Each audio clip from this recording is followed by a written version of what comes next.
3 buwan matapos ang naging paglagda ng OFW Party List at Department of Human Settlement and Urban Development o DSUD sa Memorandum of Agreement para sa murang pabahay ng mga OFW, gumugulong na ngayon ang mga aplikasyon ng mga ito na nais mapasama sa Pambansang Pabahay Program ni Pangulong Ferdinand Marcos Jr.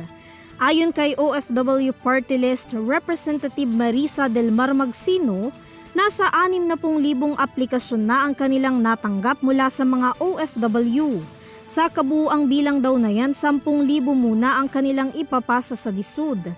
Gayunpaman, nasa 1,000 pa lang daw ang nakakumpleto ng mga requirements. Kaya paalala nito sa mga OFW, tayo po ay nag-submit po sa first batch ng 10,000 applicants. In-stop po muna natin to, almost nasa 60,000 na po application natin, pero we have to do it batches. Ang hindi lang po maganda ay 1,330 lang po ang nakapag-complete ng mga dokumento. At ito pong 8,000 plus ay hindi pa po complete, kaya kinakailangan po na makumpleto natin yung dokumento para sa ganun po ay umandar po ito. Sa ngayon po, naipasa na po natin yung 1,330 sa DSUD at sa Pag-ibig. Ngayon po ay vina-validate nila ito mula po sa OFW Party List. Bibigyan po nila tayo ngayon ng update.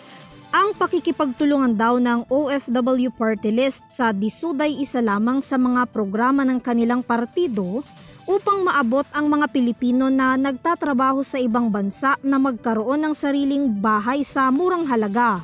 Samantala, bukod sa isinusulong na pabahay program ng OFW Party List, may iba't ibang mga programa pa raw sila na ibinibigay sa mga ito, partikular na dyan ang repatriation ng mga OFW.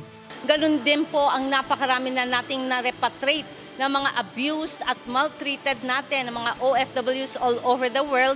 Ganun din po yung mga nakokuryente, nagiging biktima ng human trafficking, nagiging biktima ng Golden Triangle, nagiging biktima ng mga illegal recruitment. Lahat po yan, tinutulungan natin.